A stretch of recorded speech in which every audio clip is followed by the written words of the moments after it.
মায়ের কাছে সব সন্তানই সমদৃষ্টিতে মা দেখতেন আর কি। আজকে যে অংশটি আছে এবং দেখবো মা ভক্তদেরকে কিভাবে আপন করে নিতেন।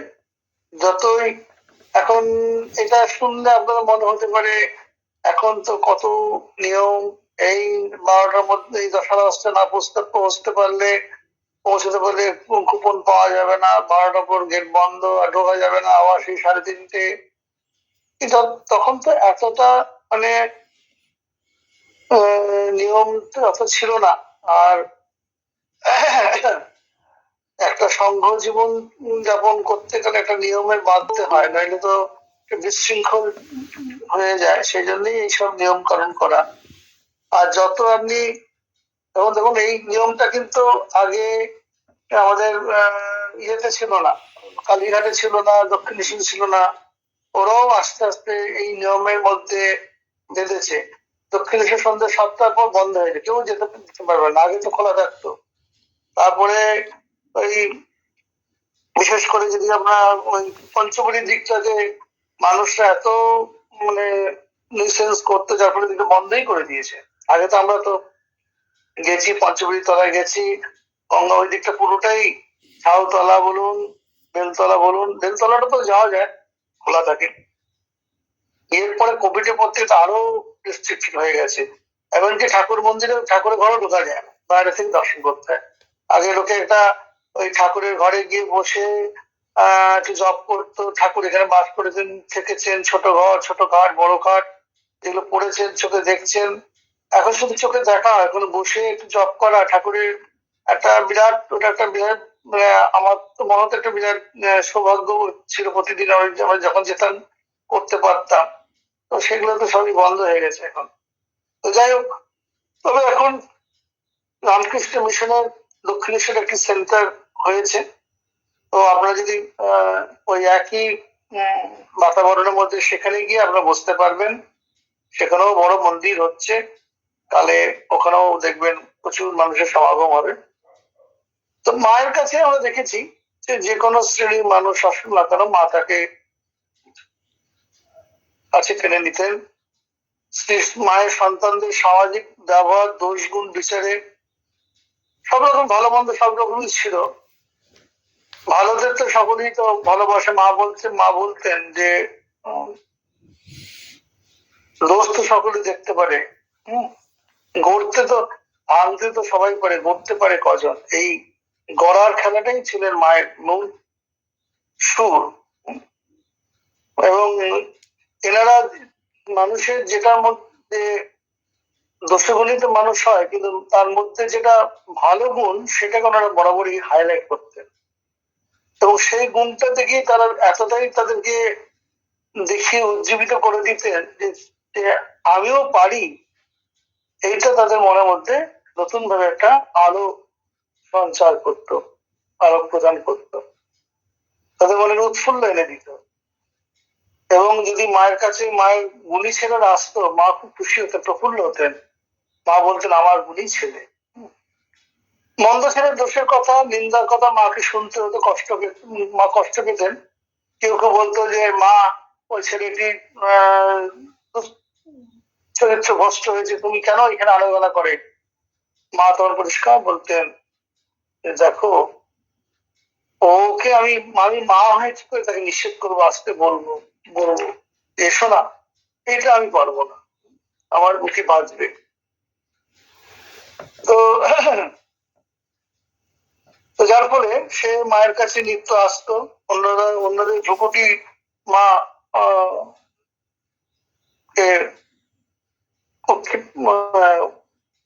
মানে তার প্রতি নজর না দিয়ে তাকে তার নিত্য যে আশা সেটা তিনি উল্লঙ্ঘন করে তাকে সে আসতো। এবং মা যেমন আগে যেমন ভালোবাসতো সেরকমই তার আসা যাওয়া থাকতো, চলতে থাকলো। এবং আস্তে আস্তে ছেলেটি নিজের ভুল বুঝতে পারলো, অনুশোচনা হলো, সেও তার জীবনে বিবেকের উদয় হলো, তার পরিবর্তন দেখা গেল। মা যদি কোনো মহিলা বা কোনো ফ্যামিলি যদি পুত্রকন্যা নিয়ে সঙ্গে আসতেন, তাদেরকেও খুব অজানা, একবারে সহজ পাড়াগা থেকে এসছে, মায়ের কাছে এসছে, কেউ কোথায় যাবে কি করবে কিছু ছিল না, কিন্তু মা তাদেরকে এমন ভাবে কাছে টেনে নিতেন, সকলে যেন বিরাট সেটা একটা বল পেত। এটা আমরা বাবুরাম মহারাজের তো দেখেছি, এই যে ভক্ত সেবা। বাবুরাম মহারাজ ভক্তদেরকে এমন ভাবে সেবা করতেন যে অসময় এসছে, বাকিরা সবাই খেয়ে দিয়ে শুয়ে পড়েছে, ব্রহ্মচারী সব চলে গেছে, মহারাজ নিজে দেখতে পাচ্ছেন গঙ্গা থেকে আসছে, তাদেরকে জন্য নিজে হেসেল খুলে নতুন করে, সেই আগেকার দিনে তো দিছিল না, কাঠ দিয়ে ফু দিয়ে উনুন ধরিয়ে আবার রান্না করে তাদেরকে খাওয়াচ্ছেন। মহারাজকে দেখে কেউ কেউ এসেছে, তখন বলছে এই অসময়, বলছে ওরা আসছে তো ওদেরকে না খাই, ঠাকুরের আশ্রম থেকে না খেয়ে যাবে, তখন তারা এসব মাছকে সাহায্য করছে। এইগুলো তখনকার দিনে এগুলো, কিন্তু এখন এত জনসমাগম একটা নিয়মের মধ্যে করতে হয়, সত্যি কিছু করার নেই। তবে ছোট ছোট আশ্রমে হয়তো এলো হয়, কিন্তু এই বেলুর মঠের মতন বা জয়রামবাটি আমার পুকুর মোটামুটি সম্ভব হয়ে ওঠে না। সেখানে তো দেখতে ধরুন 1000-2000 মানুষ করে ভক্তরা প্রসাদ পাচ্ছে। তো যাও, পুত্রকন্যা দম্পতির মায়ের হৃদয়টা সচক্ষে দেখা গেছে, তার বর্ণনা সাধ্যাত্মিক ছিল। ঠাকুরমা দেশে সেই সময় যাতায়াত খুবই কঠিন ছিল, যে এখনকার মতো অত সহজ সরল ছিল না, দীর্ঘ পথ হেঁটে যেতে হতো, কোনোদিন 10-12 রোজ রাস্তা পায়ে বা গরুর গাড়িতে অতিক্রম না করলে আসা যায় না। এরকম একটি ফ্যামিলি সে হেমন্তকালে, তখন তো পাকা ধারে ভরা জমি, সেই মাঠ ঘুরে আলপথ ঘুরে মাঠ অতিক্রম করে আসতে হয়। গড়বেতা বলে একটি জায়গা আছে, আপনি জানেন, গড়বেতা থেকে ভক্ত দম্পতি শিশুদের সঙ্গে করে, শিশু সন্তানদের নিয়ে গরু গাড়ি করে বিকালে যাত্রা করেছে, সারা রাত ট্রাভেল করে ভোরে সকালবেলা এসে জয়রামবাটিতে পৌঁছেছে। জিপটি দক্ষিণে, জিপটি গেল পূর্ব প্রান্তে, বড় রাস্তায় গাড়ি রেখে প্রায় 1.5 মাইল পথ পায়ে হেঁটে 9টা-10টার সময় মায়ের বাড়িতে উপস্থিত হলো। তখন মায়ের নতুন বাড়ি হয়ে গেছে। ঢুকে যে ডান দিকে বাড়িগুলো, সেটা হচ্ছে মায়ের নতুন বাড়ি। ঢোকার আগে আর কি মায়ের বাড়ি, মায়ের জয়রাম বাড়িতে, মায়ের মন্দিরে ঢোকার আগে ডান দিকে যে বাড়িগুলো, সেটা নতুন বাড়ি। তো সেই ফ্যামিলিটির সঙ্গে বলছে যে সঙ্গে 4টি কন্যা সন্তান, ছোটটি আবার দুগ্ধ পোষ্য, কোলের ছেলে, তার আবার শরীর অসুস্থ, ম্যালেরিয়া জ্বর হয়েছে। গাড়িতে কষ্টে সৃষ্টে তারা এসেছে, অনেকটা পথ হেঁটে এসেছে, অত্যন্ত ক্লান্ত দেহে দরজায় দাঁড়িয়েছে। একদম সম্পূর্ণ নতুন জায়গা, কাউকে চেনে না, অপরিচিত স্থান। একে থেকে জিজ্ঞাসা করে জয়রামবাটিতে মায়ের বাড়ি এসে পৌঁছেছে। কি করবেন, কি বলবেন, কোথায় বসবেন, কি করে যে এদিকে পেটে খিদে, কাকে বলবেন, এই সমস্ত সংশয় আকুল ফ্যামিলিটি নির্বাক হয়ে ওই দরজার ঘুরে দাঁড়িয়ে আছে। মায়ের এদিকে ছোট ঘর, এই চালা করা ঘর, তো ওখানে ভক্তরাও অনেক এসেছে, তো কে মা চেনে না, নির্বাক হয়ে দাঁড়িয়ে আছে, কোথায় শিশুদেরকে নিয়ে তুলবেন, এই ছোট ছেলে বা শরীর খারাপ, কোথায় ওষুধ পাবে, পড়তে হবে, এসব ভাবছেন। মায়ের কাছে কথা গেল, সংবাদ গেল, মা বললেন ওদেরকে নিয়ে এসো। পরম স্নেহে আদরে শিশু সহ কন্যাকে নিজের ঘরে বারান্দায় মা তুললেন। মায়ের মুখের দিকে চেয়ে মায়ের সেই ডাক, এসো মা, এই বলে মা যে ডাকলেন, তারা যেন ভিতরে কত বল পেল, যেন নিজের ঘরে এসে তারা ওখানে উঠেছেন। মা বলছেন, মেয়েটিকে বলছেন এসো মা। তুললেন, মায়ের মুখের দিকে চেয়ে তার মনের সমস্ত যেন দুঃখ বিপদ সমস্ত কথা যেন দূরে চলে গেল, হৃদয়ে ভরে গেল। তার বদন প্রফুল্ল হলো, অশ্রুপূর্ণ লোচনে চরণে মায়ের মাথা পায়েতে মাথা ঠেকিয়ে প্রণাম জানালো। মা তাকে আশীর্বাদ করলেন। যে ভদ্রলোক ছিলেন সেও মায়ের চরণে প্রণাম করলো। মা তার চিবুকে হাত দিয়ে আদর করে প্রদর্শন করলেন। ভক্ত ভক্তি করে প্রণত হলো। মা তাকে বলছেন, এসো বাবা। তাকে সমাদরে এবং আশীর্বাদ করলেন। শিশুগণকে একে একে মায়ের চরণে প্রণাম করে আশীর্বাদ দেওয়া হলো। মুহূর্তের মধ্যে মায়ের স্নেহে ইন্দ্রজালের সমস্ত দৃশ্য পরিবর্তিত হয়েছে। ভক্ত দম্পতি আর কোনো ভাবনা চিন্তা নাই, হৃদয়ে আনন্দে ভরপুর, বদন উৎফুল্ল।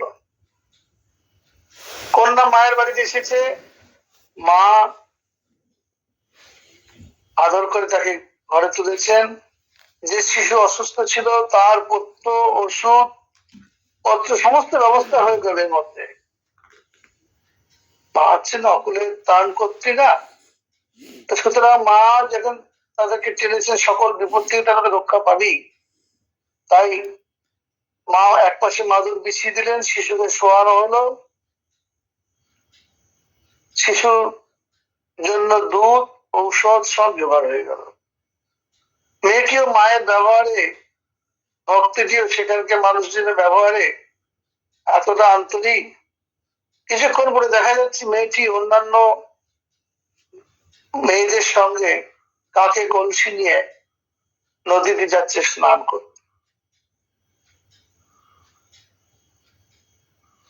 ভদ্রলোকও সেখানকার লোক ভক্তদের সঙ্গে মিশে বেশ মজলিস জমিয়ে দিয়েছে। সেও বাইরের ঘরে স্নান নিয়েছে। কিছুক্ষণ পরে সেও স্নান করে ফিরল। ঠাকুরের পূজার পর মা দম্পতিকে কৃপা করলেন, দীক্ষা হয়ে গেল। বহুদিনে তাদের মনের বাসনা ছিল মায়ের কাছে দীক্ষা নেব, সে কথা তারা এসে জানাতে মা তাদেরকে কৃপা করলেন, দীক্ষা হলো, মনের অভিলাষ তাদের পূর্ণ হলো। মা ছেলেদেরকে বারান্দে বসিয়ে সহস্তে পূজার প্রসাদ ফল মিষ্টি মুড়ি জলখাবার খাওয়ালেন। তারপর কন্যাগণ সহ নিজেও কিঞ্চিত প্রসাদ গ্রহণ করলেন। সেদিনে আরো অনেক ভক্ত এসেছিল। ভক্তরা জিনিসপত্র এনেছিল, রান্নার পরিমাণ অনেক বেশি। মা সাধারণত যেদিন লোক বেশি হতো মা রাধুনী মাসির কাছে গিয়ে তার কাজে কিছুটা হেল্প করত। মা প্রত্যেক হিসেবে যান, স্বয়ং খুনতে ধরেন। মা ভোরে শয্যা ত্যাগাদি ছেড়ে ঠাকুর তুলে স্বয়ং কুটনো কুটে দেন। ঠাকুরের পুজোর আয়োজন ফলাদি থাকলে খোসা ছাড়িয়ে কাটিয়ে নৈবেদ্য তৈরি করা সহজতে করেন। পূজান্তে সকলে প্রসাদ বেটে দেন, নিজের সামান্য কিছু মুখে দিয়ে রান্নার তদারক করে পান সাজতে বসেন। এই সকল কাজে প্রয়োজন মতো অপর মেয়েরও সাহায্য করেন। উপস্থিত থাকলে বিশেষ ভক্তিমতী কেউ কেউ সচেষ্ট থেকে বেশি সহায়তা করেন বটে, তবে মা নিজেই এসব করতে ভালোবাসতেন। আসলে মা কারোর উপর কোটা ভরসা ভরসা মানে কি, মানে চাপাতেন না। মা মনে করতেন এটি আমার কাজ, এটা আমাকে করতে হবে। যে মায়ের তো সংসারে যা করার আমাকে করতে হবে। যদি কেউ এগিয়ে আসলো, মায়ের এসেছে যে সে যেমন সংসারে আছে তার তো একটা দায়িত্ব কর্তব্য আছে, কেন তা সেটা তার ভেতর থেকে স্ফুরিত হবে না কেন? যদি কেউ এগিয়ে আসতো মা তাকে নিষেধ করতেন না, কিন্তু কাউকে তিনি জোর করে আনতেন না। পূর্বে যখন শরীর সামর্থ্য ছিল তখন সহজে রাধিয়া পরিবেশন করে সন্তানদিকে খাওয়াতেন। এটা তো আমরা দেখেছি, এটা আমরা দেখেছি যে এমনকি যখন দক্ষিণেশ্বরে ছিলেন মাকে প্রত্যেক এমন হতো কি 50 জনের রান্না একা হাতে করতেন। সেটা ঠাকুর সেসব দিকে নজর পড়াতে তিনি ওই লাটুকে আর গুরু গোপাল এদেরকে বলতেন একটু সাহায্য করতে। অথবা মা নিজের হাতেই রান্না করে খাওয়াতেন। বিভিন্ন জনে বিভিন্ন রকম, তাদের কে কিরকম খেতে ভালোবাসে মা জানেন, সে মা সেরকম ভাবে ততগুলি ব্যঞ্জন করতেন। কারো খিচুড়ি হতো, রুটি হতো, ডাল হতো, ভাত হতো, যেমন যেমন যার যা পেটে যা সে মা সেভাবে তৈরি করে দিত। এমনকি আমরা দেখেছি অন্য ভক্তের একটু কথা পর্যন্ত তিনি তুলে জায়গাতে নিকোচ্ছেন। তখন সেই দিকে তার সঙ্গে যারা ভাইজিরা বলছেন, মা তুমি কি করছো, 40 জনের যে এটো করছ। মা বলছেন 40 আর ওই সবটা। আসলে মায়ের কাছে সকলের ভিতরে মা সেই নারায়ণকে, সেই ভগবানকে দর্শন করছেন। মায়ের কাছে কোনো জাত পাত নেই, সব মানুষ, মানুষ অর্থাৎ নারায়ণ। তো তিনি নারায়ণের সেবা করছেন। সুতরাং মায়ের কাছে অন্যদের কাছে জাত পাত আছে, মা তো তা নয়। তাই বলছেন 40 আর কই গো সবটা এক। তাই বলছে এটো কথা পর্যন্ত পরিষ্কার করতে ইদানিং আর সেরকম করা সম্ভব হয় না, হলো একটু তফাতে বসে ছেলেদের আহার সচক্ষে দেখতেন বলে পেট ভরে খাওয়াতেন, রুচি বুঝে বিভিন্ন জিনিস দেওয়াতেন, যে যেমন খেতে ভালোবাসে। আহার আনতে সহজে পান দিতেন। যারা যে একটা চায় তাকে একটা দিতেন, যে দুটো চায় তাকে দুটো দিতেন। কেউ দুটি চাইলে তাকে যে দুটো চেত তাকে 4টি দিতেন। ছেলেরা মুখ ভরে পান চিবাচ্ছেন দেখে মা ভারী খুশি হতেন। পান সাজার পর অবসর থাকলে মা কোনো দিন মামাদের ঘরে গিয়ে তাদের ঘর সংসারে খোঁজ খবর নিতেন, কাজে সহায়তা করতেন। এটা আমরা দেখেছি যে মা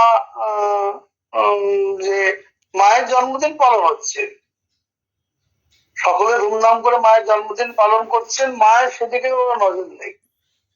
মামাদের এক মানে মায়ের ভাইয়ের তো বলবো বড়দা সেজ ভাই বলে, তার স্ত্রী আসন্ন সম্ভবা জানেন এই উৎসবের দিনে তার দিকে কেউ নজর দেবে না। মা নিজে গিয়ে সহস্তে তার জন্য মাছ কুটে রান্না করে তার ঘরে গিয়ে দিয়ে আসছে। এই হচ্ছেন আমাদের মা। তো বলছে এই যে তাদের ঘরের সংসারে খোঁজ খবর নিতেন, কাজে সহায়তা করতেন, কোনো দিন আবশ্যকীয় জিনিসপত্র, ভালো মন্দ জিনিস সময় সময় রান্না, তরকারি, মিষ্টান্ন দিয়ে আসতেন। রান্না হলে সকল জিনিস রান্না ঘরে সাজিয়ে রাখা হয়, মা স্বয়ং ঠাকুরকে নিবেদন করেন। মায়ের নিবেদন করাটা খুব সুন্দর ছিল। হয়ে যাওয়ার পরে ঠাকুরকে জল ছিটিয়ে নিয়ে আসতেন, ঠাকুর চলো খাবে চলো। ঠাকুরকে নিয়ে এসে ঠাকুরকে নিয়ে নিবেদন করতেন। হয়ে গেলে পরে ওই অত মন্ত্র নেই, ঠাকুর খাবে চলো, জল দিয়ে ছিটিয়ে নিয়ে আসতেন।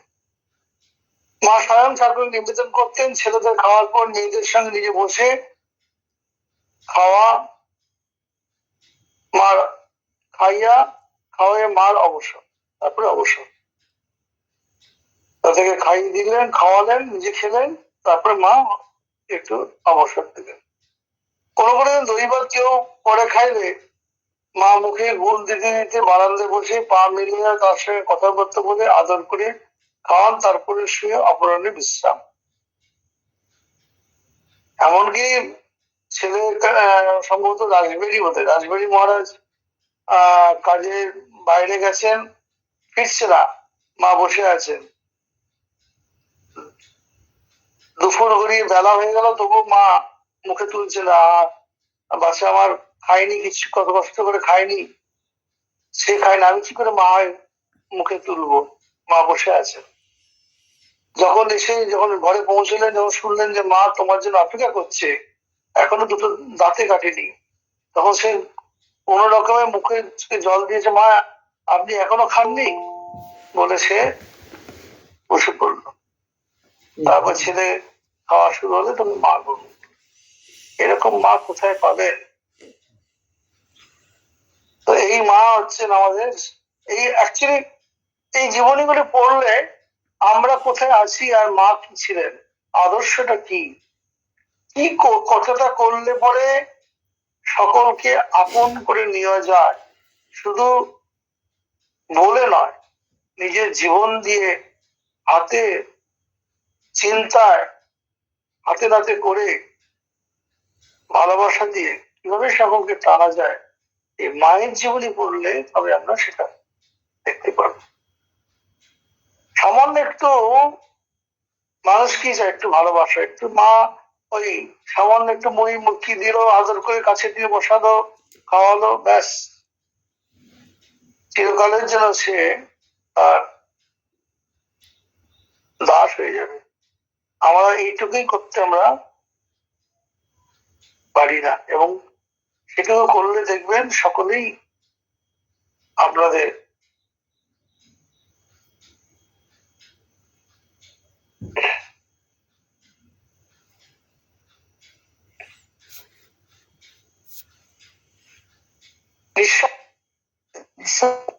হচ্ছে আসল কথা। আমরা এই নিঃস্বার্থতার সঙ্গে যেমন ঠাকুরমা দেখাচ্ছেন সেভাবে যদি করতে পারি, সেটি হচ্ছে আসল।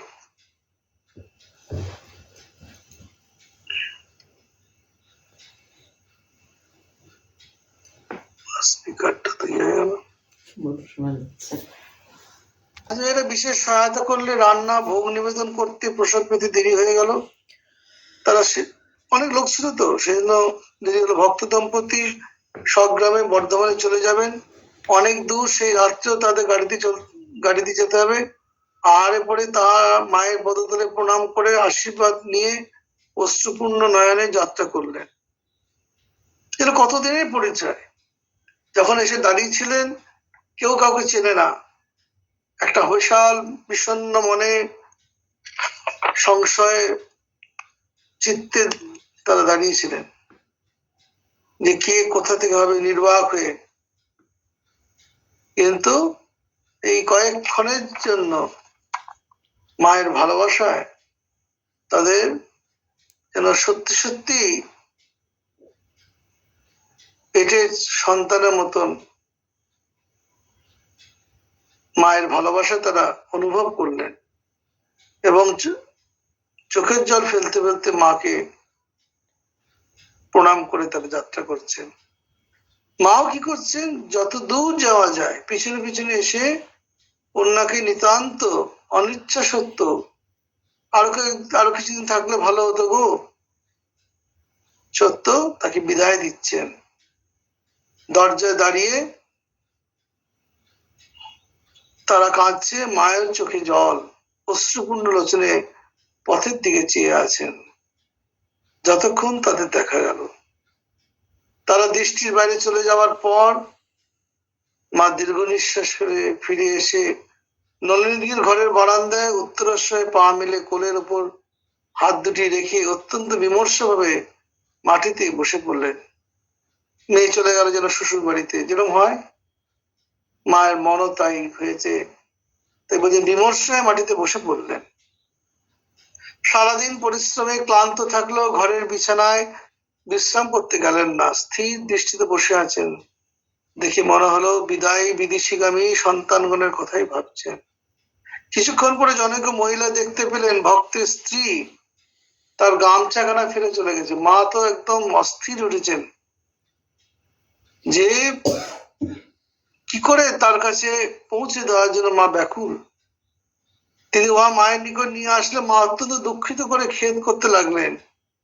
জনৈক সন্তান স্বামী শারদেশ্বরানন্দ কি যিনি লিখছেন, সেই শারদেশ্বরানন্দ কি মহারাজকে হাতে দিয়ে বলেন যাও, ছুটতে যাও। ছুটে গিয়ে তারা এখনো বেশি তো এগোয়নি, গিয়ে তাদের হাতে গিয়ে দিয়ে এসো। তারা তখন বেশি দূরে যাননি, মা কি অন্যরা দোষ দেখছেন? মা কি বলছেন, মন কি তার জিতে চায়?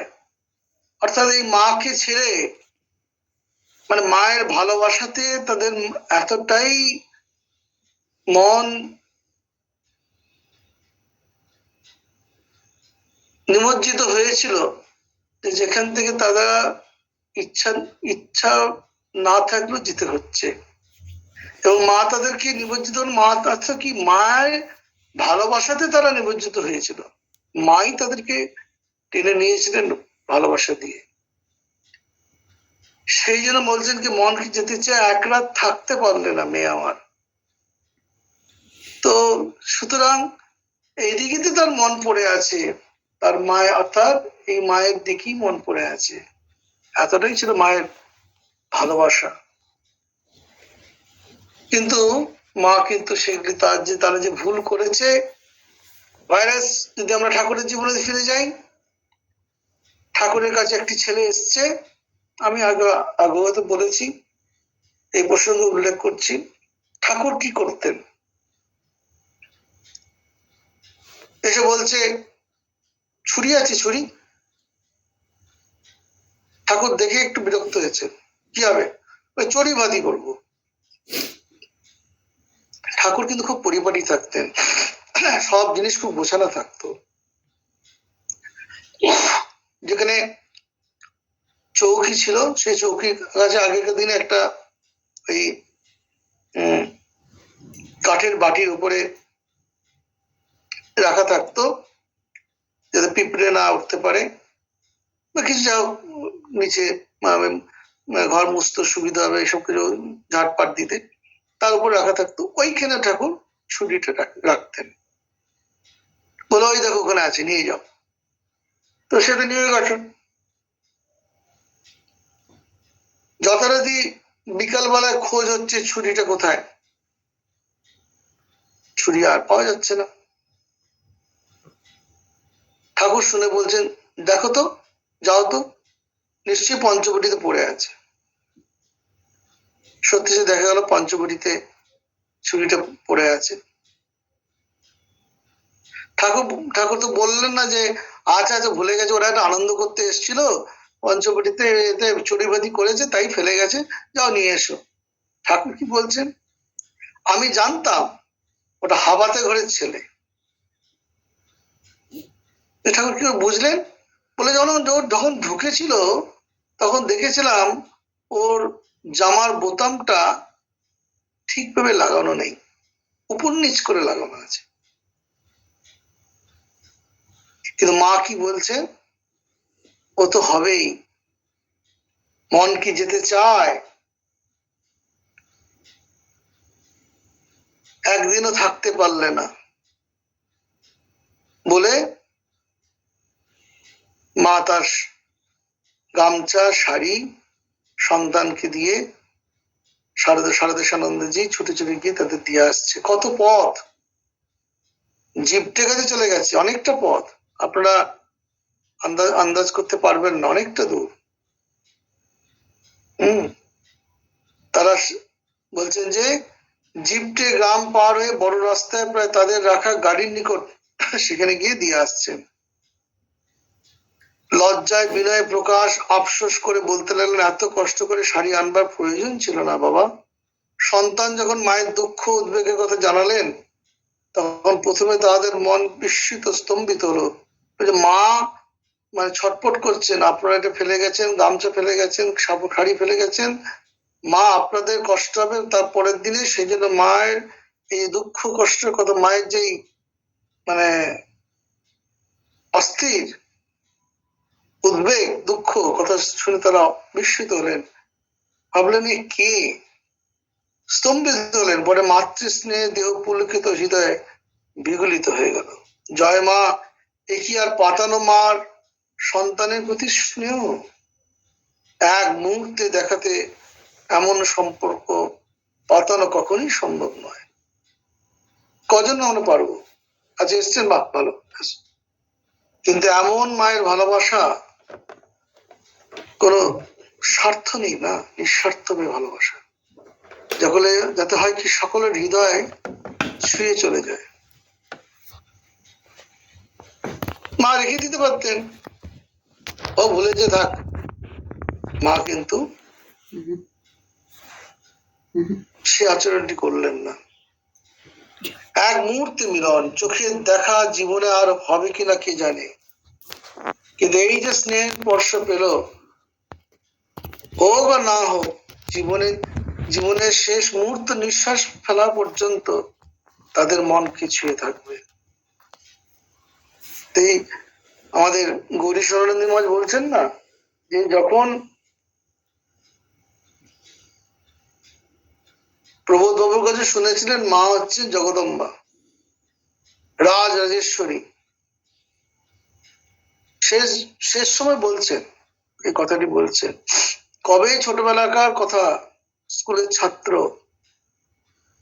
রাজ রাজেশ্বরী শুনেছেন। তার মায়ের সঙ্গে তার একটা বিরাট ধারণা ছিল, মা সিংহাসনের মধ্যে বসে আছে, কেউ হয়তো বাতাস করছে, দুদিক থেকে মুকুট পরে আছে, রাজ রাজেশ্বরী যেরকম হয় মূর্তি দেবী দেবী দেব দেবীর ছবি দেখেছে,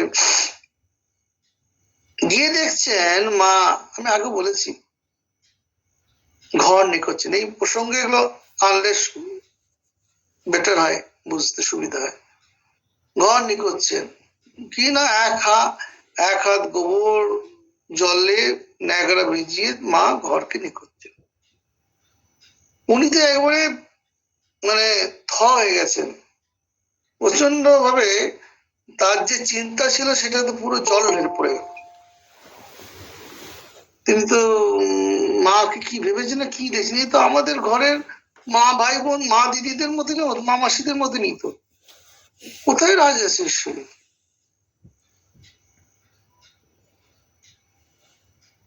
কিন্তু মা বললেন, ও তুমি প্রবোধের ছাত্র, ও বলে একটু দাঁড়াও বাবা।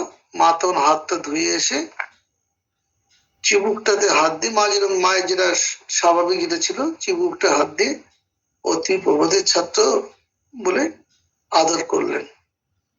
সেইটা উনি বলছেন, ওই যে মা আদর করলেন, একদম যেন হৃদয়ে এসে স্পর্শ করলো, এবং এখানটা প্রচন্ড আনন্দ অনুভব হলো। তুমি প্রবোধের ছেলে, প্রবোধের ছাত্র, প্রবোধ তোমায় পাঠিয়েছে, এইটুকু মা যখন চিবুকে হাত দিয়ে যখন বললেন, বলছেন এই হৃদয় এখানটা যেন আনন্দে পরিপূর্ণ হয়ে গেল। যে এবং সেই যে মা একবার তারপর তো আসতোই, সেবা করেছেন মায়ের, অনেক করেছেন আমাদের, কিন্তু সেই প্রথম দিনে ওই যে মায়ের ভালোবাসাটা শেষ সময় যখন কেউ বলছেন সেটাও এখন তার মনে আছে। এখানটা আনন্দ, ওই ছোট ছেলে কিন্তু ভেতরটা না আনন্দে পরিপূর্ণ হয়ে গেল, সেটা তিনি বলছেন। এই যে এনারা এই যে মায়ের যে ভালোবাসার স্পর্শ, স্নেহের স্পর্শ পেলেন, আর দেখা হোক বা না হোক চিরস্থায়ী হয়ে থাকবেন, অটুট হয়ে থাকবেন। এই জন্য মাতৃহারা পথে ঘোরা সন্তান দীর্ঘকাল পরে মাকে পেয়েছেন। মায়ের একজন সন্তান অনেকদিন ছোটবেলায় মাকে হারিয়েছেন। মায়ের ভালোবাসা কি জিনিস সে জানে না, যখন মায়ের সান্নিধ্যে এলেন, মায়ের ভালোবাসাতে তার এই যে মাতৃ স্নেহ থেকে যে এতদিন সে বঞ্চিত ছিল, সেটা তার পরিপূর্ণতা লাভ করলো। এই হলেন আমাদের মা। সম্ভবত মাঘের শেষ, শীতকালে অন্ত হয়েছে, জড়সড় ভাব কেটে গিয়েছে, মানুষ সকাল সন্ধ্যা রাস্তাঘাটে চলাফেরা করে। ময়মনসিংহ হইতে 4 জন ভক্ত এসে উপস্থিত মায়ের বাড়ি জয়রাম বাড়িতে। তারা মায়ের শ্রী চরণে আশ্রিত, কৃপা প্রাপ্ত। কিছুদিন পূর্বে মা ম্যালেরিয়ায় অসুস্থ ছিলেন। এটা ঠাকুর মাকে পাই, যেহেতু ওই অঞ্চলে খুবই ম্যালেরিয়া হতো, ম্যালেরিয়া থেকে বহুবার তারা অ্যাটাক হয়েছে। ভক্তদের যাতায়াত প্রায় বন্ধ ছিল। এখন আবার একটু সুস্থ হয়ে ওঠাতে তিনি উঠে দাঁড়িয়েছেন, তারা আসা যাওয়া আরম্ভ করেছেন। মাও তাদের কৃপা করছেন। মায়ের অসুখের সংবাদে ভক্তগণ ন্যাচারালি মায়ের শরীর খারাপ হয়েছে, ব্যথিত হতো, চিন্তিত হতো, উৎকণ্ঠিত হতো। এখন তারা মাকে দেখতে পেয়ে তাদের মনে আনন্দ উৎফুল্ল হয়েছে, তাই এখন তাকে একবার দেখতে এসেছেন। 1-2 দিন থেকে চলে যাবেন, বেশি দিন থাকলে কি হবে, মারই কষ্ট তো। তাই তারা শুধু গ্রাম অঞ্চলের লোক আধুনিক শিক্ষায় তারা শিক্ষিত নয়, শিক্ষিত কেন, শিক্ষায় সুশিক্ষিত বা খুব ধনীমানি গুণীও বলা যায় না, কিন্তু তারা খুব ভক্তিমান। গ্রামের মানুষের একটু বেশি ভক্তি হয়ে থাকে।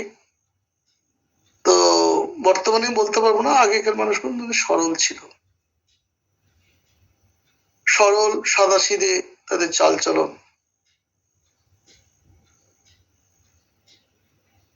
আমরাও দেখেছি ছোটবেলায় যখন মামা বাড়ি যেতাম, মাকে দেখে গ্রামের মানুষও এত খুশি হতো যে কতদিন পরে মেয়ে বাড়িতে যেন গ্রামে ফিরে এসছে। আর তাদের জিজ্ঞাসা কতদিন থাকবে গো, মানে যদি কিছুদিন বেশ কিছুদিন থাকে তো ভালো, ওই যে সেটা বলছে যে কবে যাচ্ছে, কবে যাবে, ফিরে যাবে। মনে হতো যে কি আসার সঙ্গে সঙ্গে এইরকম প্রশ্ন করছে কেন, তা নয়, মানে যদি বলে যে বেশ কিছুদিন থাকবে তাহলে খুশি হবে, এটাই। তো এটাই হচ্ছে যে সরল সাদাসিধে তাদের চালচলন। তাদের মধ্যে যিনি প্রাচীন, তার বয়স 40-এর নিচে মনে হয়, তার কিঞ্চিৎ শাস্ত্র জ্ঞান আছে, কথাবার্তা বোঝা গেল, তিনি ওদের মধ্যে লিডার মতো। মা সন্তানদের পেয়ে অত্যন্ত আনন্দিত হয়েছেন, কারণ মায়ের কাছে দীক্ষা পেয়েছেন। তাদেরকে মা অত্যন্ত আদরের সঙ্গে সমাদর করেছেন,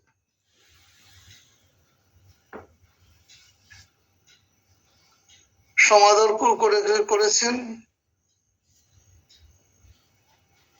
স্নেহ সম্ভাষণ, খাওয়া দাওয়ার সুব্যবস্থা করে নিশ্চিন্ত। কিন্তু পরদিন বিকাল বেলায় ভক্তগণ কামারপুকুর দর্শনের অনুমতি নিয়ে সেখানে যাত্রা করবার পর সামান্য বৃষ্টি হওয়ায় মায়ের কি উৎকণ্ঠা, তাদের কষ্ট ভেবে মা উদ্বিগ্ন হচ্ছেন। তারপর দিন বিকালে ভক্তরা ফিরে আসলে দেখা গেল মায়ের উদ্বেগ অমূলক ছিল না।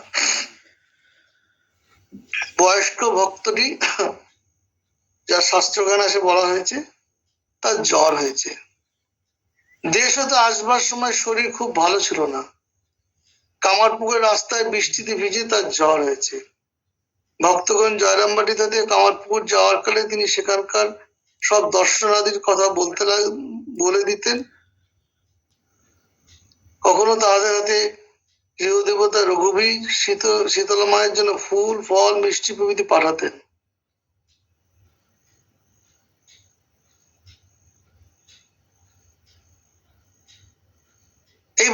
এই যে করতেন আর কি, ওই ভক্ত পাঠাতেন এবং ফিরে আসলে সেখানকার সমাচার কুশল সংবাদে গ্রহণ করতেন।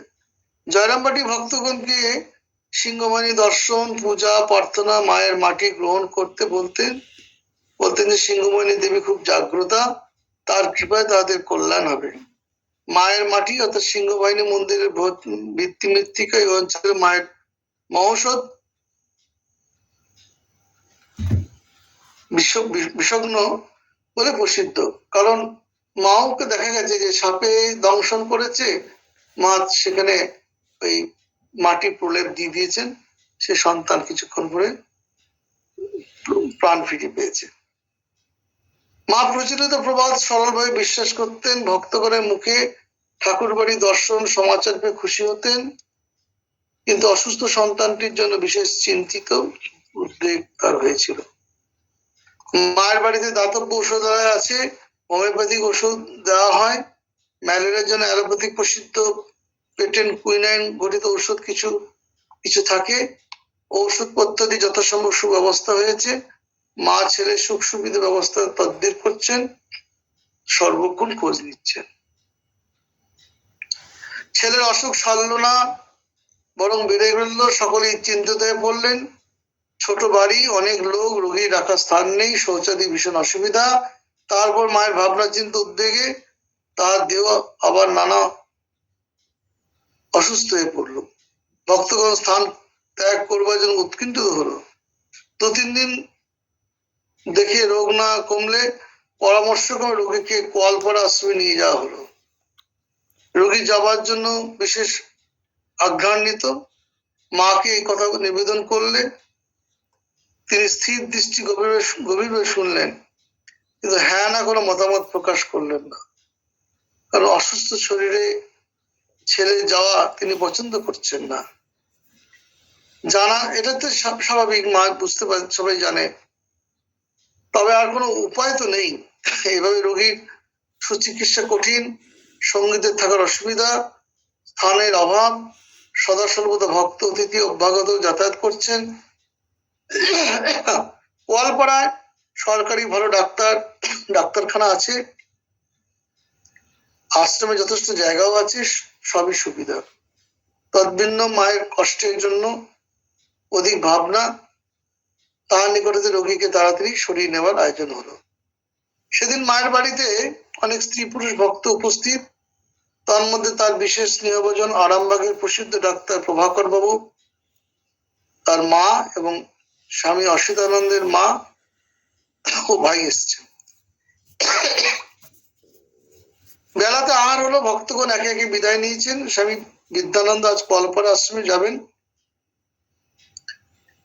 এই মহারাজকে আমি দেখেছি। রোগীকে সঙ্গীগণ সব পৌঁছে দিয়ে আসবেন। পালকি আসবার কথা, কিন্তু বেহারারা এখন আসছে না। উৎকণ্ঠিত হয়ে সকলে তাহার জন্য অপেক্ষা করছেন।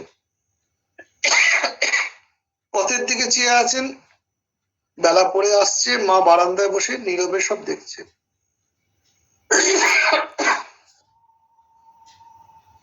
দেরিতে পালকি এলো, বেহারা নিয়ে আসলো। তাড়াতাড়ি রোগীকে তুলে রওনা হয়ে গেল। মা অশ্রুপূর্ণ লোচনে দুর্গা দুর্গা বলে বিদায় দিলেন। মায়ের কিন্তু ইচ্ছে ছিল না, কিন্তু স্থানাভাব, চিকিৎসার সুব্যবস্থা জন্য মনোকষ্ট হলো, অনিচ্ছায় তিনি বিদায় জানালেন। পালকি আসবার কিঞ্চিত পূর্বে আকাশের কোণে একটু মেঘ দেখা গিয়েছিল, সেটা ক্রমশ বাড়ছে। এটা অনেকেরই নজরে পড়েছিল, যদিও মধ্যে মধ্যে এক একদিন এক পশলা আধ পশলা বৃষ্টি হয়েছিল, তথাপি সে সময় বেশি ঝড় বৃষ্টি কাল নাই ভেবে তারা তাড়াতাড়ি স্থানান্তর করার আগ্রহে আকাশের অবস্থাকে উপেক্ষা করে বেরিয়ে গেল, অর্থাৎ পাঠিয়ে দেওয়া হলো। সারাদিন আজ মায়ের অবসর, বিশ্রাম হয়নি। ভক্তগণ আদর আপ্যায়ন, রান্নার ব্যবস্থা, পূজা দীক্ষা, জল খাওয়ানো, পান সাজা, ভোগ প্রসাদ পাওয়া, তারপরে আবার বিদায়ের পালা। বিদায়ের পালা পরে মায়ের তখন বিষাদ, সন্তান চলে যাচ্ছে, অসুস্থ সন্তান। মা সন্তান কেউই কাউকে ছেড়ে যেতে ইচ্ছুক নয়, অনিচ্ছুক। এও অবস্থাও ছেড়ে যেতে অবস্থা হচ্ছে, ঠিক যেন দুর্গা পূজার মতো অবস্থা। দেবী বিসর্জন হবে দশমীর দিন, যেরকম আমাদের হয়ে থাকে সেরকমই। রুগ্ন সন্তান পালকিতে রওনা হয়ে গেল। বিষণ্ণ বদনে মা নীরবে নির্জনে বারান্দায় পা মিলে বসে সব দেখলেন। কোলের উপর হাত দুখানি, যেমন ছবি আঁকতে দেখবেন, মা কোলের উপর হাত দুখানি রেখে পা মিলে বসে আছেন। এরকম ঘরে গিয়ে বিছানায় কোলের উপর হাত দুখানি দেওয়া, তারপর এখান থেকে উঠে গিয়ে বিছানায় গিয়ে শুলেন। সারাদিন পরে একটু বিশ্রাম করবেন। একটি সন্তান দেখাশোনা করছেন, মা শুয়ে কিন্তু নিশ্চিত হতে পারছেন না।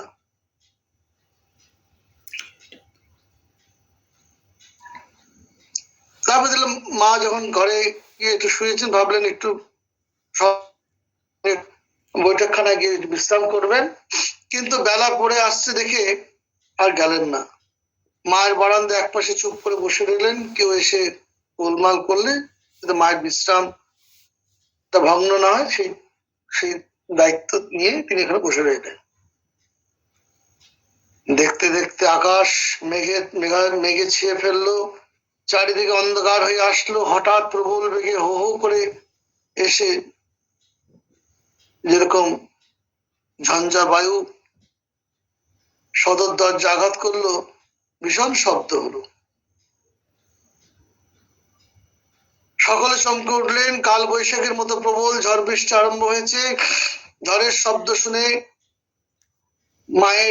মা যে বিশ্রাম করছিলেন, মায়ের সেখান থেকে উঠে চিৎকার করলেন, আমার বাঁচার কি হবে গো, বলে আর্তস্বরে চিৎকার করে বিছানা হয়ে থেকে ছুটে আসছে। মাথার কাপড় খুলে গেছে, কাপড় ভূমিতে লুটাচ্ছে। মায়ের সেদিকে নজর নেই, ওই অসুস্থ ছেলেকে পাঠিয়ে দিয়েছেন তো, পথে ঝড়ঝাপটার মধ্যে তার সে পড়েছে, তাই বলছেন যে এই বিপদের মধ্যে মা কি করে শুয়ে থাকবেন। কিন্তু আগে বলা হয় যে পাতানো মা নয়, সত্যিকারের মা। তাই মায়ের হৃদয়ে সে আঘাত লেগেছে, বেজে উঠেছে। তাই বলছেন, আমার বাঁচার কি হবে গো, বলে আর্তস্বরে চিৎকার করে বিছানাতে ছুটে এসেছেন। মাথার কাপড় খুলে গেছে, ভূমিতে লুটাচ্ছে, এলোমেলো হয়ে মাথার কেশরাশি চারিপাশে ছড়িয়ে আছে, যেন বেহুশ। বারান্দার বিছানায় কিনারায় এসে আকাশের দিকে চেয়ে জোর হস্তে ঠাকুরের উদ্দেশ্যে কাঁদতে কাঁদতে প্রার্থনা করছেন, দোহাই ঠাকুর, আমার ছেলেকে রক্ষা করো, আমার ছেলেকে রক্ষা করো ঠাকুর। দুই চক্ষু দিয়ে অবিরত ধারায় অশ্রু বয়ে চলেছে, অবিরাম ধারায় চোখের জল গড়িয়ে পড়ছে। সন্তানটি যে মাকে পাহারা দিচ্ছিল, মায়ের বিশ্রামের দিকে বিঘ্ন না হয় বলে পাহারা দিচ্ছিল, সে মায়ের এই অবস্থা থেকে হতভম্ব। এ কে, কোন জননী, ভাবছে হয়তো বসে বসে। সে নিজে কিংকর্তব্যে বিমূঢ় হয়ে গেছেন। মায়ের এই আর্তনাদ, মায়ের এই দুশ্চিন্তা, মায়ের এই যে যেন সন্তান হারা হয়ে গেলে যেরকম হয়, সেই অবস্থা। মা বলছে আলুথালু অবস্থা, চোখে চুল এদিক ওদিক উড়ে বেড়াচ্ছে, বাস কাপড় মাটিতে লুটোচ্ছে। সে মায়ের অবস্থা দেখে সে কিংকর্তব্যে বিমূঢ় হয়ে গেছে। একটু পরে নিজেকে সামলিয়ে মায়ের পাশে গিয়ে দাঁড়িয়ে বলছেন, সান্ত্বনা দিয়ে বলছেন, কোনো ভয় নেই, এতক্ষণে তারা দেশে পৌঁছে গেছেন। রাজেন মহারাজ সঙ্গে আছেন, খুব বুদ্ধিমান বিচক্ষণ তিনি, বিহারের সব বিশেষ জানাশোনা অনুগত বিশ্বাসী, আর ভক্তের সঙ্গেরও সঙ্গে আছেন, ইত্যাদি ইত্যাদি নানা প্রকার প্রবোধ দিয়ে একটু শান্ত করে সেবকটি মাকে ঘরে গিয়ে নিয়ে আসলেন। ঘরে এসে মা ঠাকুরের পটের সম্মুখে দাঁড়িয়ে কাতর হয়ে প্রার্থনা করছেন আর কাঁদছেন, অশ্রুপূর্ণ লোচনে বারবার প্রার্থনা করছেন, বলছেন, দোহাই ঠাকুর, একটু মুখ তুলে চাও, আমার বাচ্চাকে রক্ষা করো। সন্তানটি নির্বাক হয়ে একপাশে দাঁড়িয়ে দেখছেন আর ভাবছেন, এ কোন জননী, এ কি সত্যই দেখছি না স্বপ্ন দেখছি। ঝড় বৃষ্টি কমে আসছে, আকাশ একটু পরিষ্কার দেখা যায়। সন্তান বলে কয়ে মাকে নিয়ে বিছানায় শোয়ালেন। মা চিত হয়ে শুয়ে বুকের উপর হাত দুটি রেখে সে একইভাবে অশ্রুপূর্ণ লোচনে ঠাকুরের কাছে প্রার্থনা করে চলেছেন। বলছেন, ছেলের যেন কোনো কষ্ট না হয় ঠাকুর। মাঝে মাঝে খেদ করছেন, স্বগত উক্তি করে বলছেন, বাচ্চা আমার কত সাধ করে এসেছিল মায়ের কাছে, মায়ের বাড়িতে, মাকে দেখবে, থাকবে, খাবে, আনন্দ করবে। এমন দুরদৃষ্ট যে কুক্ষণে যাত্রা, আস্তে আস্তে রাস্তায় কষ্ট, তারপর এখানে এলো, একটু ওই বৃষ্টিতে ভিজেছিল তো, একটু ভালো দেখে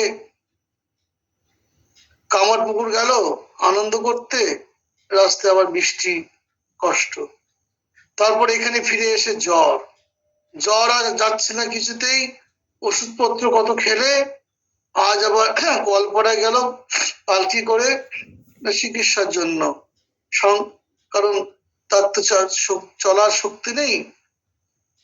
বেরোতে না বেরোতেই ঝড়ের প্রকোপে গিয়ে পড়লো, ঝড় বৃষ্টি। ঠাকুর, দোহাই তোমার, রক্ষা করো আমার ছেলেকে। মাকে আমরা এইভাবে দেখেছি, যখন তিনি তীর্থে গেছেন, সেখানে তো এটা তো সাক্ষাৎ সন্তান এই বিবরণ দিচ্ছেন। সেখানেও মা যখন গয়াতে গিয়ে, বোধ গয়াতে গিয়ে সেই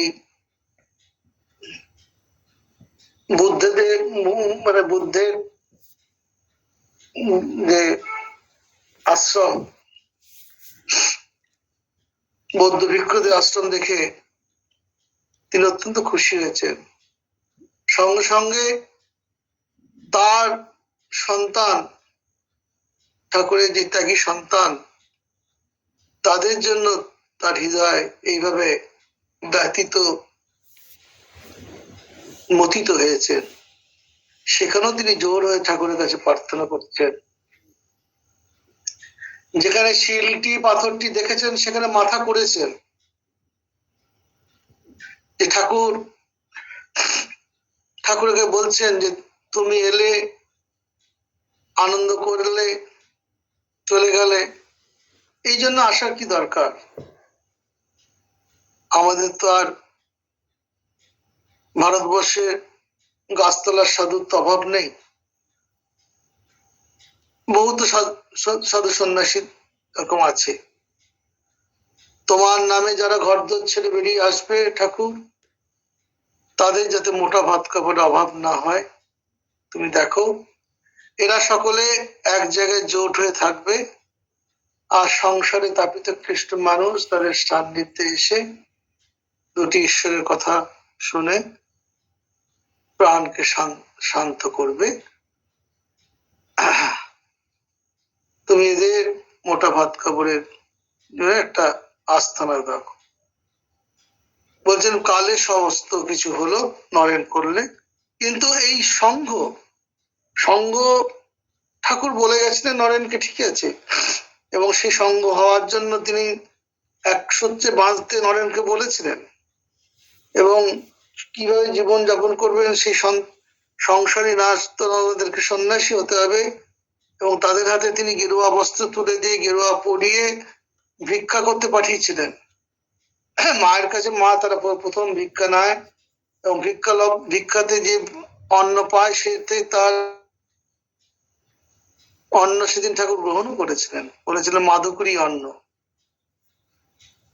কিন্তু এই সঙ্গ যে তারপর তো সব তো ঠাকুরের শরীর চলে যাওয়ার পর তো সব তো ভেঙে গেল। গৃহস্থ ভক্তরা বললেন আর কি প্রয়োজন, ঠাকুর আমাদের যা দিয়েছেন ব্যাস হয়ে গেছে। এদেরকে বললেন, ইয়াংদেরকে বললেন, যারা তাকে সন্তান দিয়ে যারা, বলে যাও তোমরা নিজে নিজে ঘরে ফিরে যাও। কিন্তু ঠাকুরের নির্দেশ ছিল নরেনের মাথার উপরে যে এক সূত্রে বেঁধে রাখবি, তোকেই দায়িত্ব দিয়ে গেছেন। নরেন্দ্র ছটফট করছেন, কিন্তু সে কি করবে? বাবা হারা, নিজেদেরই তাদের থাকার জায়গা নেই, মামলা মোকদ্দমা, তাকে কোর্টে যেতে হচ্ছে। ঠাকুরই এগিয়ে এসে সুরেন মিত্রকে স্বপ্ন দিচ্ছেন, ওদের একটা, যেমন তুমি করছিলে ওদের একটা মাথা করার ব্যবস্থা করো। তখন সুরেন মিত্রী নরেনের কাছে ছুটে আসেন যে নরেন তুমি একটা জায়গা দেখো, যেমন আমি ঠাকুরের সেবা করতাম সেরকম করবো। এই সুরেন মিত্রী যখন কাশীপুরে করতেন, 80 টাকা দিয়ে ঘর ভাড়া দিয়েছিলেন, সেই সুরেন মিত্রী আস্তে আস্তে দায়িত্ব নিলেন। তিনি কিন্তু সেদিন কিন্তু এদের বিরুদ্ধে বলতে পারেননি তিনি, কারণ তো তিনি তো ভাড়া দিচ্ছিলেন, তিনি বলতে পারতেন না থাকুক, মা যাবেন কোথায়, এটা যান কাশীপুরে এখন কিছুদিন থাকুক, কিন্তু অন্য ভক্তদের সামনে তিনি মুখ খুলতে পারেননি। কিন্তু ঠাকুর যখন তাকে আবার খোঁচা দিয়েছেন তখন তিনি ছুটে এসছেন। তারপরে দিনকে দিন যতদিন বাড়ছে যাচ্ছে আর কি, ঠাকুরের সন্তানদের আশা বাড়ছে, তো প্রায় মাসিক 200 টাকা মতন তিনি খরচা করতেন। সেদিকে তার কার্পণ্য ছিল না, কিন্তু ওই সেদিন গৃহস্থ ভক্তদের মুখের উপর তিনি বলতে পারেননি। তো যাই হোক, তো সেই মা এদের জন্য কেঁদেছিলেন। তো এইখানে আমরা দেখছি এই সন্তানের সেই একই, ও তো ঠাকুরের ত্যাগী ভক্ত তো জন্য, কিন্তু এদেরকে চেনেন না। কিন্তু মায়ের দেখুন একই রকম ভালোবাসা নিয়ে তো মা নইলে বলতে পারেন যে আমাদের সঙ্গে জেনারেল সেক্রেটারি আজকের দিন যে কথা বলা হয়, যিনি সঙ্গে সম্পাদক, স্বামী শারদানন্দজি মায়ের ডাইরেক্ট সেবক, মায়ের ভারী, নিজেকে বলতেন তিনি দাঁড়ি, মায়ের আমি দারোয়ান। সম্পূর্ণ তিনি ডাক্তার, জ্ঞান ছিল, বিদ্বান, খুব সুবক্তা, সুলেখক। ইয়াংদের কাছে তিনি অত্যন্ত সমাদৃত। সেই শারদানন্দ যিনি বিদেশে গেছিলেন, পরবর্তীকালে সংঘের দায়িত্ব নেন এবং অত্যন্ত সুচারুভাবে তার সংঘকে পরিচালনা করতেন। সেই মানুষটির সঙ্গে মা কার তুলনা করছেন? আমজাদ, যেখানে প্রত্যেক ডাকাত মায়ের স্নেহ ভালোবাসায় ভক্ত হয়ে গেল। মা বলছেন আমজাদ আমার ছেলে, শরৎ আমার ছেলে। এটাই হচ্ছে মায়ের বিউটি, যে সকলের মধ্যে তিনি সেই এক ব্রহ্ম দর্শন করছেন। এদের মধ্যে এই যে এত ভেতরে একবারে মায়ের ভালোবাসা একদম ভেতরে সকলের হৃদয়কে স্পর্শ করছে এই একটাই জায়গায়, তার নিঃস্বার্থতা। তাই বলছেন যে বেরোতে না বেরোতেই ঝড় আর বৃষ্টি, ঠাকুর দোহাই তোমার রক্ষা করো আমার ছেলেকে। মা একবার চক্ষু বুঝে চুপ করছেন, আবার খেদ করছেন, চোখের জলে ভাসছেন। মধ্যে মধ্যে দরজার মধ্যে বাইরের দিকে চাই দেখছেন যে আকাশ পরিষ্কার হয়েছে কিনা।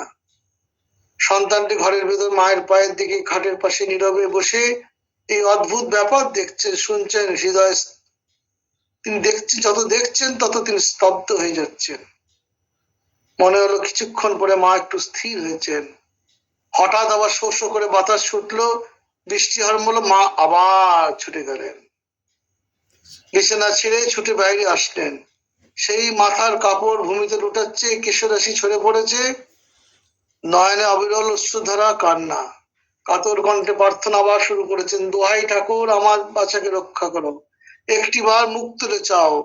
একবার ঘরের ভিতরে এসে ঠাকুরের ছবির সম্মুখে কাতরে প্রার্থনা করছেন, আবার একবার দরজা জানলার কাছে ছুটে যাচ্ছেন, আকাশের দিকে চেয়ে দেখছেন, কাতর স্বরে ক্রন্দন করছেন, প্রার্থনা করছেন। এইভাবে যখন কিছুক্ষণ চললো, রাত্রি হয়ে গেছে, ঘরের আলো জ্বালানো হয়েছে, ধূপ ধুনো দেওয়া হয়েছে, ঠাকুর প্রণামান্তর, মা বিছানায় গিয়ে একটু স্থির হবার চেষ্টা করছেন। আকাশ একটু পরিষ্কার হতে দেখা গেছে। সন্তান অনেক প্রবোধ বাক্য বলে বুঝিয়ে সুঝিয়ে সান্ত্বনা দেওয়ার চেষ্টা করছেন। রাস্তার পাশে বাড়ি ঘর, রাজেন মহারাজের সব জানাশোনা, নিশ্চয়ই কোনো ভালো জায়গায় বসে বিশ্রাম করেছেন, ইত্যাদি ইত্যাদি। মা কিছুক্ষণ স্থির হলেন বটে, কিন্তু ভেতরে ভেতরে সেই সব উক্তি চলছে, ঠাকুর ওদের রক্ষা করো, আর খেদ করছেন। সেদিন দুর্যোগ সহজে থামলো না, মধ্যে মধ্যে একটু ঝড় বৃষ্টি অনেকক্ষণ চললো। মাও বিছানা ছেড়ে ঘর বাইর করছেন আর ঠাকুরকে ডাকছেন। অধিক রাত্রে আকাশ পরিষ্কার হলো।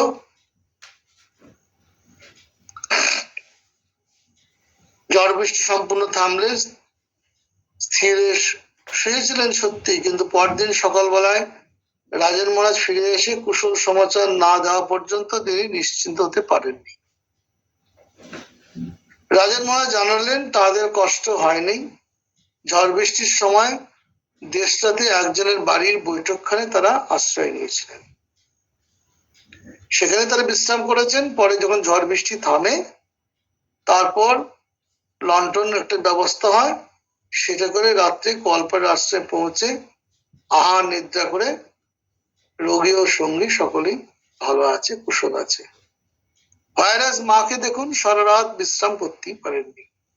যেই বৃষ্টি হচ্ছে আটকে উঠছেন, নিজের শরীরের প্রতি নজর নেই, ছুটে যাচ্ছেন জানলার দরজার কাছে, আকাশের দিকে তাকাচ্ছেন, কাতরে প্রার্থনা করছেন ঠাকুরের কাছে, সন্তানকে রক্ষা করো। মায়ের সেই আশীর্বাদে ওরা, মায়ের সেই প্রার্থনা, মায়ের সেই তারা তাদের কোনো পথকষ্ট হয়নি। দেশটাতে একটি থাকার ব্যবস্থা হয়ে গেছিল ভক্তের বাড়িতে, এবং সেখানেই তারা ছিল, বিশ্রাম করছিল।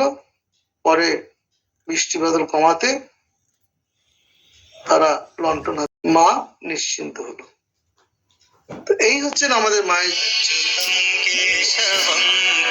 আমরা মায়ের জীবনী পড়বো তত দেখবো যে মা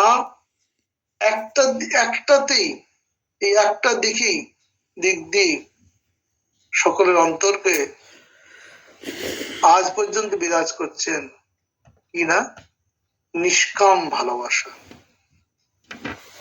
তাই তার একটাই উক্তি ছিল, ভগবানের কাছে প্রার্থনা করবে নিষ্কাম ভাবে, নির্বাসনা প্রার্থনা করবে। আর তার এই নিজের জীবনেও এই ভালোবাসা ছিল হৃদয়ে ছোঁয়া। তা আজকের দিনে মায়ের কাছে প্রার্থনা করি,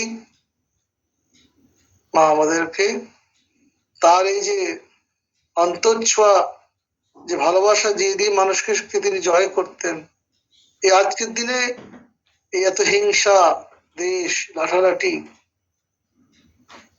একমাত্র মায়ের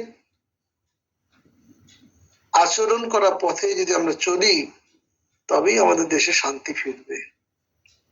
চতুর্দিকে দেখুন, হিংসা হিংসা, স্বার্থ চরিতার্থ করার জন্য, একে অপরকে অপমান করতে, নিজের অহংকারকে জাগিয়ে তোলার জন্য, জাহির করার জন্য, কাউকে পদদলিত করতে তার বিন্দুমাত্র হবে না। নিজেকে যেমন করে হোক জাহির করতে হবে। আজকের দিনে এই মায়ের আচরণ আমাদের অত্যন্ত আদর্শ। এটাই পথে যদি আমরা চলতে পারি, আমরা কে কাকে উন্নতি করতে পারবে, যে মায়ের জীবন ধরে নিজে চলবে, সেই এই সংসার জীবন থেকে তরে যাবে। ওম শান্তি শান্তি শান্তি। হরি ওম তৎসৎ। শ্রী রামকৃষ্ণ।